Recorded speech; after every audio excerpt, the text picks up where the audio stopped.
छोड़िए जेठानी जी मेरा हाथ, मैं जा रही हूँ आंगन में। मुझे नहीं रहना यहाँ, मुझे नहीं रहना इस बंद रसोई घर में। मैं इस चूल्हे के धुएं में घुट घुट कर नहीं जी सकती। देवरानी जी हमारी बात मानिए, घूंघट नहीं पहनने पर आपको इतना कुछ सुनना पड़ा। अगर आप गलती से देहरी तक चली गई तो शायद ही कभी वापस आ पाएंगी।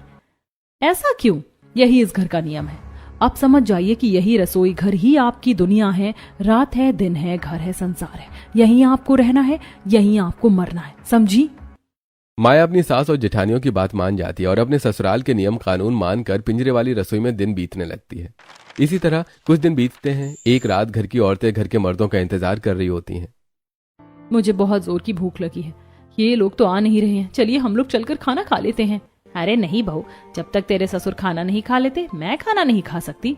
हम लोग भी तुम्हारे जेठ के खाना खाए बिना खाना नहीं खाते हैं। आने दो, फिर खाना खाएंगे। पर कब तक आएंगे वो लोग? 11 बज चुके हैं। अगर वो लोग रात भर नहीं आते हैं ना, तो हम लोग रात भर खाना भी नहीं खाएंगे, समझी बहू? इसलिए उनका इंतजार करो। रामलाल अपने तीनों बेटों के साथ घर वापस लौटता है। चलिए देवरानी जी, रसोई घर में चलिए, ससुर जी आ गए। नीलम और कुसुम माया को लेकर रसोई घर में जाती हैं और सबकी थाली परोसती हैं। आप लोग हाथ मुंह धोकर बैठिए, मैं आप लोगों के लिए खाना लेकर आती हूँ। अरे हाँ भाई, लेकर आओ, बहुत जोर की भूख लगी है। शारदा रसोई घर में आती है और थालियां लेकर रामलाल और बेटों के सामने परोसती है। अरे इनसे पूछे तो सही कि इन्होंने इतनी देर क्यों कर दी? बिल्कुल नहीं, घर की औरतें मर्दों से सवाल नहीं करती।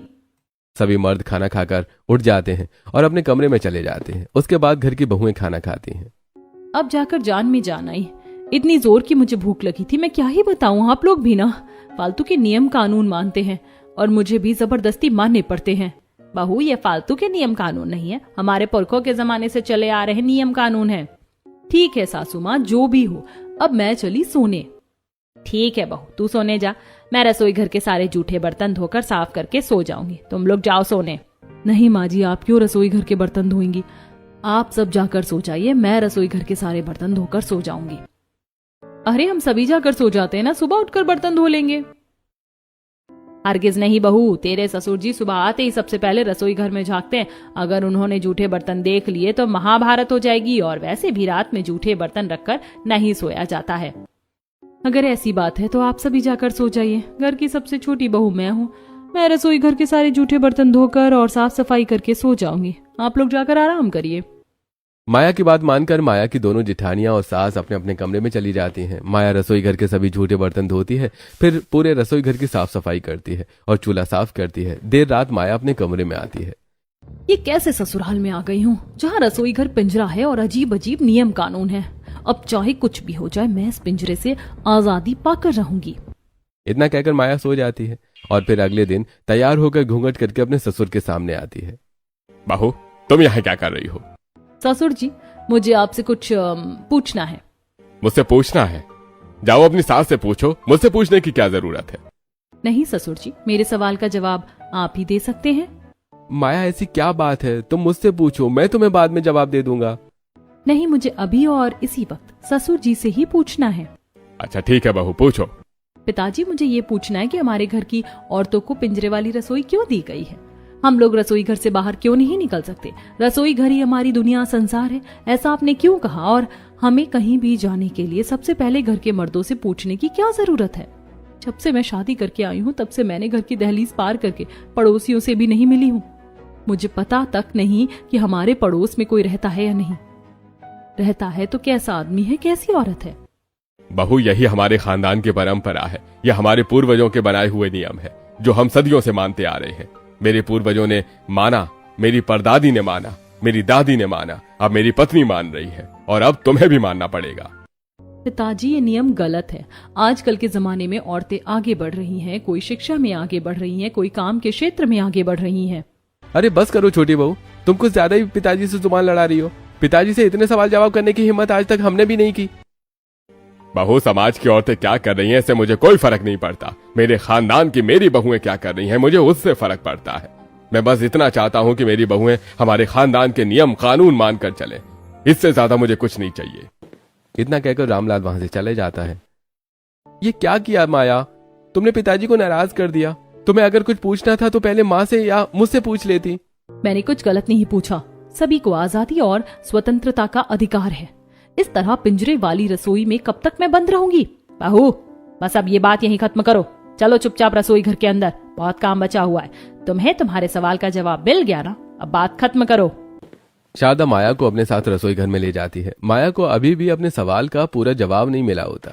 इसी तरह कुछ दिन बीतते हैं और एक दिन माया रसोई घर में चूल्हा जलाकर खाना बना रही होती है। पूरा रसोई घर धुएं से भरा होता है। ये कैसे रसोई घर में फंस गई हूँ मैं? पूरा रसोई घर धुएं से भर गया, आंखें जल रही हैं, सांस नहीं लिया जा रहा है, फिर भी मैं रसोई घर से बाहर नहीं निकल सकती। यदि बाहर निकलूंगी तो कोई ना कोई आकर टोक देगा। बाहर से माया को कुछ आवाजें सुनाई देती हैं। अरे ये तो शायद आइसक्रीम वाले की आवाज है। आइसक्रीम खरीदती हूँ, इस गर्मी में थोड़ी राहत मिलेगी। इतना कहकर माया रसोई घर से निकलकर घर की चौखट की तरफ आती है। माया चौखट पार करने ही वाली होती है। बहू रुक जाओ, ये क्या कर रही हो तुम? ससुर जी, मैं बस बाहर जा रही हूँ, बाहर आइसक्रीम वाला आया है। बहू, तुम्हारी हिम्मत कैसे हुई घर से बाहर निकलने की कोशिश करने की? तुमने अपने पति से पूछा कि नहीं कि तुम बाहर जाओ या नहीं जाओ? अरे तुम घर की दहलीज पार कर सकती हो या नहीं, और तुम सीधे घर से बाहर निकलने का फैसला करने लगी। पिताजी, मैं बस अपने ससुराल के बाहर ही जा रही हूँ। वो रहा बाहर आइसक्रीम वाला खड़ा है। अगर मैं उसे आंगन से आवाज दूं तो वो खुद आइसक्रीम दे जाएगा। घर के सभी लोग हॉल में इकट्ठा हो जाते हैं और बहुएं घूंघट कर लेती हैं। क्या हुआ पिताजी, आप माया को क्यों डांट रहे हैं? ये अपनी पत्नी से ही क्यों नहीं पूछता? आज तेरी पत्नी वो करने जा रही थी जो इस घर की औरत ने आज तक कभी नहीं किया। अगर आज तेरी पत्नी ने घर की दहलीज पार कर दी होती तो मैं उसे अब कभी अपनी बहू नहीं मानता।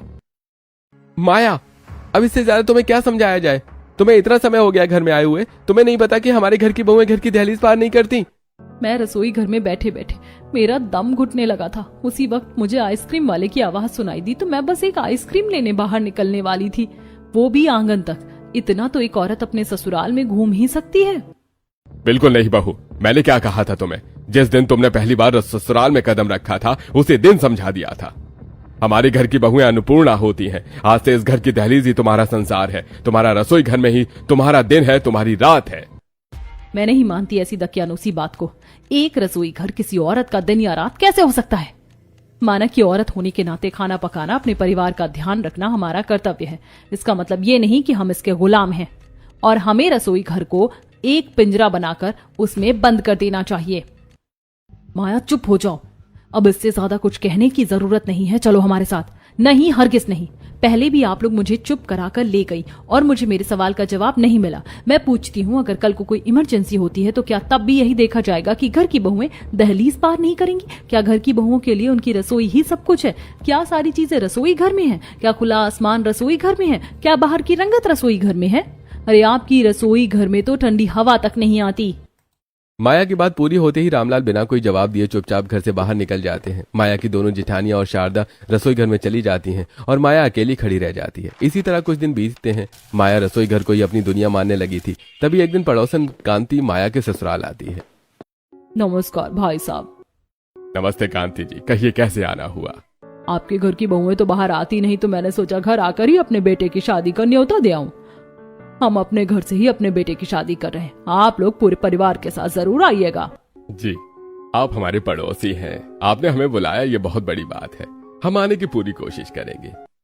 कोशिश नहीं, आप पड़ोसी होकर कहते हैं कोशिश करेंगे। आप जरूर आइएगा। आप नहीं तो कम से कम आपके घर की बहुएं और आपकी पत्नी तो शादी में आ ही सकती हैं। अच्छा ठीक है, हमारे घर की औरतें भी आपके बेटे की शादी में जरूर आएंगी। बहुत बहुत धन्यवाद। एक दिन बाद ही शादी है, जरूर आइएगा। इतना कहकर कांति वापस चली जाती है। रसोई घर में बैठी माया, नीलम और कुसुम सारी बातें सुन रही होती हैं। क्या कहा ससुर जी ने? हमारे घर की औरतें शादी में जाएंगी?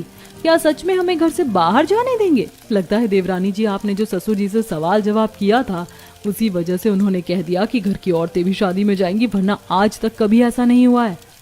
माँ जी, एक बार आप ससुर जी से पूछकर बताइए ना, अगर उन्होंने सच में हमें जाने दिया तो हमें बहुत सारी तैयारी करनी है, बिंदी, कपड़े, सैंडल, बहुत कुछ लेना है। ठीक है, मैं रात में उनसे पूछकर कल तुम्हें बताऊंगी। शारदा इतना कह ही रही होती है कि तभी हॉल से रामलाल की आवाज आती है। शारदा, जरा बाहर आओ, बहुओं के साथ बाहर आना। शारदा अपनी तीनों बहुओं के साथ घूंघट करके हॉल में आती है। साथ ही तीनों बेटे भी हॉल में आ जाते हैं। हमारी पड़ोसन कांति आई थी, उनके घर में शादी है। उन्होंने हमारे घर की औरतों और बहुओं को बुलाया है। अगर तुम लोग जाना चाहो तो जा सकती हो। इतना कहकर रामलाल चुपचाप घर से बाहर चला जाता है और बाकी मर्द भी अपने अपने काम पर चले जाते हैं। सुनो माया बहू, तेरे ससुर हमें घर के बाहर जाने देने के लिए मान गए हैं। अब जितना बाहर जाना है जा सकती है। मैं तो बहुत खुश हूँ, बहुत दिनों बाद किसी की शादी में जाऊंगी। मैं तो अच्छे से तैयार होंगी। इसी तरह 2 दिन बीतते हैं और आज शाम कांति के घर शादी होती है। माया, नीलम और कुसुम रसोई घर में ही तैयार हो रही होती हैं। ये क्या मतलब हुआ? हम तैयार भी हो रहे हैं तो रसोई घर में, अपने अपने कमरे में तैयार नहीं हो सकते क्या? अरे छोड़ो ना देवरानी जी, ये खुशी मनाइए कि हम लोग तैयार होकर बाहर जा रहे हैं, चाहे रसोई घर में तैयार हो या कमरे में। अरे अच्छा है ना, हम सब साथ में तैयार हो रहे हैं। आप ये बताइए, मैं लाल बिंदी लगाऊं या हरी? नहीं नहीं, पहले ये बताइए, मैं साड़ी का पल्लू दाहिने तरफ से लूं या बाएं तरफ से? मुझे नहीं पता, पहले आप लोग ये बताइए कि मैं अपने बाल इस तरफ निकालूं या इस तरफ? किस तरफ से अच्छे लग रहे हैं? अरे तुम लोग तो इतनी खुश हो जैसे पड़ोस में शादी नहीं, तुम्हारी खुद की शादी हो। अरे इस पिंजरे वाले रसोई घर से बाहर निकलना किसी शादी की खुशी से कम थोड़ी है माँ जी। इतना कहकर शारदा और तीनों बहुएं खिलखिलाकर हंसने लगती हैं। वहीं दूसरी तरफ रामलाल कांति के घर में शादियों की तैयारी के बीच खड़ा होता है। क्या हुआ कांति बहन, आप इतनी परेशान क्यों हैं? सभी तैयारियां तो सही चल रही हैं। नहीं भाई साहब, जो हलवाई खाना बना रहा था वो अचानक कहने लगा कि अब मैं खाना नहीं बना सकता, मेरी तबीयत खराब लग रही है। क्यों, क्या हो गया उसे? शायद गर्मी की वजह से उसकी तबीयत खराब हो गई। उसकी गलती भी नहीं है, गर्मी इतनी तेज पड़ रही है और इतने सारे मेहमानों का खाना बनाना है। अब समझ नहीं आ रहा क्या करूं, कैसे बचे हुए मेहमानों का खाना बनेगा? अभी तो सिर्फ आधे मेहमानों का खाना बना है। घबराइए मत, हम इतने सारे लोग हैं, हम कुछ ना कुछ व्यवस्था जरूर कर लेंगे। वैसे कितने मेहमानों का खाना बन चुका है और कितना बनाना बाकी है? अभी तो पूरे 500 मेहमानों का खाना बनाना बाकी है। 500 मेहमानों का खाना बनाने का राशन कहाँ है? वो सब तो वही रखा है जहाँ खाना बन रहा था। बेटो चलो मेरे साथ। कहाँ जा रहे हैं आप लोग? मैं सारा राशन अपने घर ले जा रहा हूँ। हमारे घर की औरतें कुछ ही देर में सभी मेहमानों का खाना बना देंगी। क्या घर की औरतें खाना बना देंगी? बिल्कुल, हमारी घर की औरतों की दुनिया ही रसोई घर है, उनके लिए कोई बड़ी बात नहीं है। रामलाल अपने बेटों के साथ राशन का सारा सामान उठाकर अपने घर के रसोई घर में लाकर रख देता है।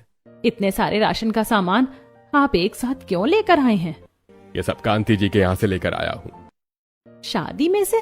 पर क्यों? माँ, कांति जी के बेटे की शादी में जो हलवाई खाना बना रहा था उसकी तबीयत खराब हो गई है।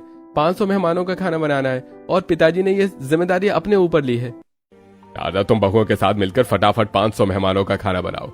गौरव, तुम बाहर बैठो, कुछ भी सामान कम पड़े तो तुरंत लेकर आना। हमारे पड़ोस में शादी है, बेइज्जती नहीं होनी चाहिए। ठीक है पिताजी, बेइज्जती नहीं होगी। तुम लोग खाना बनाना शुरू करो, मैं कांति जी के साथ मेहमानों का ध्यान रखता हूँ। बहू जल्दी चूल्हा जलाओ। ये क्या बात कर रही है माँ जी, हम तो शादी में जा रहे थे। 500 मेहमानों का खाना बनाने की बात कहाँ से आ गई? बहू, तुम्हारे ससुर ने जो जिम्मा लिया है उनकी इज्जत मेरी इज्जत है। उनके लिए जरूरत पड़े तो मैं मर भी सकती हूँ। ये तो सिर्फ 500 लोगों का खाना है। अगर बात ससुर जी की इज्जत की है तो मैं भी पीछे नहीं हटूंगी। चलिए माँ जी, खाना बनाना शुरू करते हैं। अरे वाह देवरानी जी, आप तो हमारे घर के नियम कानून अच्छे से समझने लगी हैं। नियम कानून का तो पता नहीं, पर अपने ससुर की इज्जत जरूर रखूंगी जेठानी जी। मैं पूड़ियाँ बेल कर तलती हूँ, आप लोग सब्जी की तैयारी कर लीजिए। छोटी दीदी मिठाई बना लेंगी। माँ जी आप बस हमें बताती रहिए। ठीक है बहू, मैं देखती भी रहूंगी और पूड़ियों के लिए आटा भी गूंथती रहूंगी। सभी रसोई घर में अपने अपने काम में लग जाते हैं और तीनों चूल्हे जलाकर खाना बनाना शुरू कर देते हैं। शारदा आटा गूंथती है, माया पूड़ियाँ बेलकर तलती है और नीलम सब्जी बनाती है और कुसुम मिठाई की चाशनी बनाती है। धीरे धीरे पूरा रसोई घर धुएं से भर जाता है। अरे बहुओं, जल्दी रसोई घर से बाहर निकलो, पूरा रसोई घर धुएं से भर गया है। माँ जी, हम चूल्हे को छोड़कर बाहर नहीं जा सकते, बस खाना बनने ही वाला है। माया बिना कुछ बोले चूल्हे के सामने बैठकर लगातार पूड़ियाँ तलती रहती है। माया की आंखों से पानी बह रहा होता है और चेहरा पसीने से भीग जाता है। गौरव रसोई घर में झांक कर देखता है। अरे ये क्या, सब चूल्हे से हट गई हैं, पर माया अभी भी पूड़ियाँ तल रही है। इतना धुआं है फिर भी उठ क्यों नहीं रही है? बहू थोड़ी देर के लिए पूड़ियाँ छोड़ दे, काफी हो गई हैं, बाद में बना लेंगे। नहीं माँ जी, अगर पूड़ियाँ कम पड़ गई तो ससुर जी की बेइज्जती हो जाएगी और ये मैं नहीं होने दूंगी। पिताजी माया को गलत समझते हैं, उन्हें लगता है कि माया सिर्फ सवाल करती है, पर असल में माया उनकी इज्जत रखने के लिए हर हद तक जा रही है। इसी तरह शादी में जाने के बजाय माया, शारदा, नीलम और कुसुम मिलकर 500 मेहमानों का खाना बनाती हैं। सभी मेहमान पेट भरकर खाना खाते हैं और पड़ोसन कांति अपने बेटे की शादी कुशल मंगल तरीके से पूरी कर लेती है। और फिर अगले दिन कांति कुछ पड़ोसन के साथ खड़ी होती है। अरे कांति बहन, मुझे कल रात को पता चला कि तुम्हारे बेटे की शादी में सारा खाना शारदा बहन के घर से बनकर आया है। सारा तो नहीं, पर आधे मेहमानों का खाना तो उन्हीं के घर से बनकर आया है। पर कांति बहन ऐसा क्यों? तुमने तो हलवाई रखा था ना। अरे हलवाई की तो गर्मी से तबीयत खराब हो गई, उसने आधे मेहमानों का ही खाना बनाया। फिर रामलाल जी आए और सारा राशन अपने घर ले गए और बोले कि पड़ोस की शादी है, बेइज्जती नहीं होनी चाहिए। फिर उनके घर की औरतें शादी में आने की जगह अपनी रसोई में बैठकर खाना बनाने लगी। और सच बताऊं, आखिर समय तक, जब तक आखिरी मेहमान ने खाना नहीं खा लिया, उनकी छोटी बहू तो पूड़ियां ही तलती रह गई। अरे पर ऐसा कैसे हो सकता है? उनके घर में तो एलपीजी गैस भी नहीं आती, मतलब चूल्हे पर खाना बनता है। और उनकी रसोई घर में तो एक भी खिड़की नहीं है। 500 लोगों का खाना बंद रसोई घर में बनाना मजाक थोड़ी है। मैं भी हैरान हूँ, पता नहीं कैसे कर लिया उन्होंने। माया लाल आंखों और आंखों के नीचे काले घेरे लिए खांसते हुए सीढ़ियों से नीचे उतरती है। क्या हुआ बहू, इतना खांस क्यों रही है और आंखें इतनी लाल क्यों हैं? कुछ नहीं माँ जी, बस कल चूल्हे के सामने ज्यादा देर बैठी थी, उसी धुएं से आंखें लाल हो गई हैं। देवरानी जी, हम कह रहे थे ना चूल्हे के सामने से हट जाइए, पर आप ही जिद पर अड़ी थी। देखिए हाथ की चमड़ी भी झुलस गई। कोई बात नहीं हाथ की चमड़ी को कुछ भी हो जाए, ससुर जी की बेइज्जती तो नहीं हुई ना। चलिए खाना बनाते हैं। माया रसोई घर में जाकर खाना बनाने लगती है। बड़ी बहू छोटी बहू की तबीयत ठीक नहीं लग रही है। खाना तो बना रही है पर धुआं फेफड़ों में भर गया है। माया गीली लकड़ी चूल्हे में डाल देती है, जिससे रसोई घर काले धुएं से भर जाता है। माँ जी, ये तो काला धुआं और खतरनाक है। घबराओ मत, गीली लकड़ी डाल दी है, सूख जाएंगी। धुआं थोड़ा चढ़ता है और माया चूल्हे के सामने बेहोश पड़ी होती है। माँ जी देखिए, देवरानी जी बेहोश हो गई। अरे माया बहू उठो, ये क्या हो गया? माँ जी, धुआं कम ही नहीं हो रहा है। माँ क्या कर रही हैं आप लोग? जल्दी माया को बाहर निकालिए। खबरदार, किसी ने बहू को रसोई घर से बाहर निकाला तो यहाँ मैं और उसके जेठ बैठे हैं। पिताजी, अगर ऐसा है तो आप जाइए बाहर। कैसी बातें कर रहा है तू? मैं अपनी पत्नी को डॉक्टर के पास ले जाऊंगा भाई। अरे हमारी घर की बहुएं दहलीज पार नहीं करती। ये क्या बकवास है, अब मुझसे नहीं सहा जाता। शारदा तुरंत रसोई घर की खिड़की खोल देती है। शारदा, मेरी बंद की हुई खिड़की खोलने की हिम्मत कैसे हुई? गौरव बेहोश माया को कंधे पर उठाकर घर से बाहर चला जाता है। करीब 1 घंटे बाद गौरव माया को वापस लेकर आता है। रुक जा गौरव, तूने मेरी बात नहीं मानी, आज से मैं तुझे अपना बेटा नहीं मानता। ये कैसी बातें कर रहे हैं? वो आपका खून है। उसने परंपरा तोड़ी है। तभी माया गौरव का हाथ पकड़ के घर के अंदर चली जाती है। मेरे मना करने के बाद भी तुम घर के अंदर आने की हिम्मत कर रही हो। माफ कीजिएगा ससुर जी, मैंने आपकी बात नहीं मानी, पर आपसे एक रिक्वेस्ट है। एक बार सिर्फ मेरी बात मान लीजिए, सिर्फ एक बार। अगर आपको मेरी बात नहीं समझ में आई, अगर मैं आपको नहीं समझा पाई, तो मैं हमेशा के लिए इस घर के रसोई घर को ही अपनी दुनिया मान लूंगी। कहो, क्या कहना है तुम्हें? ससुर जी, आपको सिर्फ एक घंटा उस रसोई घर में बैठना है, चूल्हा जलाकर। कुछ नहीं करना है आपको। 1 घंटे में आप वो महसूस करेंगे जो इस घर की औरतें सालों से महसूस करती आई हैं और शायद कभी बता नहीं पाई। ठीक है, मुझे मंजूर है। 1 घंटे ही रसोई घर में बैठना है ना? आज तुम्हारी वजह से एक मर्द होकर भी मैं रसोई घर में बैठूंगा। रामलाल रसोई घर के तख्ते पर जाकर बैठ जाता है और माया चूल्हे में लकड़ियां डालकर आग जला देती है। धीरे धीरे समय बीतता है और रसोई घर धुएं से भरने लगता है। अरे मुझे सांस क्यों नहीं आ रही है? अरे ये आंखों में जलन। ऐसा लग रहा है जैसे कोई मिर्च रगड़ रहा हो। अरे ये क्या हो रहा है मुझे? मेरा सिर फट रहा है, आंखें जल रही है, अरे छाती जल रही है। नहीं, मैं नहीं रह सकता अब यहाँ पर। कुछ ही देर में रामलाल रसोई घर से भागकर बाहर आ जाता है और हांफते हुए सांस लेने लगता है। क्या हुआ? अरे पागल हो गई हो क्या? अरे रसोई घर में इतना धुआं था कि मैं सांस नहीं ले पा रहा था, आंखें जल रही थी, सिर फट रहा था। ससुर जी, यही सब माँ जी रोज महसूस करती हैं, सालों से सहती आ रही हैं। आप बैठिए, मैं पानी लेकर आती हूँ। नहीं, रुको। ससुर जी, हमें रसोई घर में काम करने से, आप लोगों की सेवा करने से कोई परहेज नहीं है। बस इतना कहना है कि रसोई घर की 4 दीवारी को हमारी दुनिया मत बनाइए। इस धुएं से हमारी आंखें खराब होती हैं, सांस रुकती है। जो आपने अभी महसूस किया वही हम हर रोज महसूस करते हैं। माया की बात खत्म होते ही रामलाल चुप अपने कमरे में जाता है और औजार लेकर आता है। रामलाल रसोई घर की बंद खिड़की को उखाड़ देता है। आज से रसोई घर में कोई बंदिश नहीं रहेगी। आज से रसोई घर पिंजरा नहीं होगा, सिर्फ रसोई घर होगा। धन्यवाद ससुर जी, बस मैं यही चाहती थी। धन्यवाद देवरानी जी, जो काम हम कभी नहीं कर पाए वो आपने कर दिया। बहू, मैंने भी तुझसे माफी नहीं मांगी है, मुझे भी माफ कर दे। नहीं पिताजी, आपने हमारी परेशानी समझी और उसे खत्म किया, यही सबसे बड़ी बात है। अब माफी मांगने की कोई जरूरत नहीं है। अब नई नवेली बहू की पिंजरे वाली रसोई पिंजरा नहीं, सिर्फ रसोई बन जाती है और पूरा परिवार हंसी खुशी साथ रहने लगता है।